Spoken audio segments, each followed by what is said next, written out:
morning, lovers! Today is Thursday. It's my day off. Kaya magpapakananay muna tayo for today's video. Time check 10 AM, so it's time to cook for lunch. Ako na nga munang gawin ang pagsaing ng bigas na hiniram ni mama sa aming kapitbahay, Charis. Pero honestly, hiniram lang talaga to.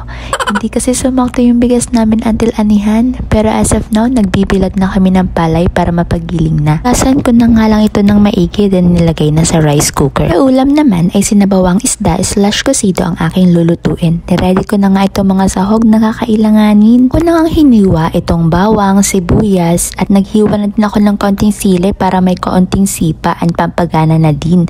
Aminin niyo mga loves, mas masarap humigop ng sabaw kapag may kaunting anghang, diba? So naman ang nagpapakilig, kalamansi. Hindi ko na nga nabilang kung ilang kalamansi ito, basta tansyameter na lang mga loves.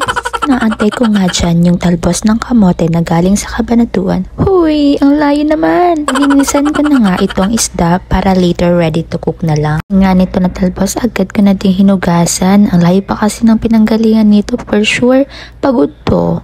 At inalis ko na rin ito sa kanilang tangkay. Wala nga pala mga loves, hindi ako expert sa pagluluto ha. Itong pagluluto ay based lang sa napanood ko sa YouTube. Kaya kung may mali, ay, hayaan nyo na, kami lang din naman nagkakain neto. Nga tayo dito sa aking niluluto. Nilagyan ko na nga ito ng tubig balon, mga half lang sa pitchel.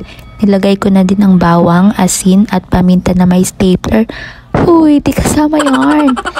Nalo-halo ko na nga ito at antayin na lang kumulo. Kumulungan na ay inilagay ko na ang isda para makapag-swimming na sila. Sinunod ko na din itong talbos ng kamote para sabay-sabay na. Tinghalo nga lang mga loves para di maistorbo yung mga isda at baka mamaya gutay-gutay na sila. Feel ko na nga naluto na ang isda at gulay ay nilagay ko na itong calamansi juice at iba pang pampalasa. Napakadali nga lang itong lutuin na sinabawang isda. Kaya hala, magluto na din kayo dyan mga loves para sabay-sabay tayong humigop ng sabaw. After 100 minutes na nga ay tinransfer ko na ito sa Tupperware dahil pinito ko naman ang natirang mga isda. Kapag nga ganito na may sinabawan, ay nako, mas masarap i-partner ang pritong isda.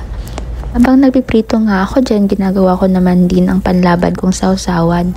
Toyo, kalamansi, sibuyas, paminta at sili nga lang ang sangkap nito. Doon na mga loves, kain na tayo. Thank you Lord sa blessing and thank you loves for watching.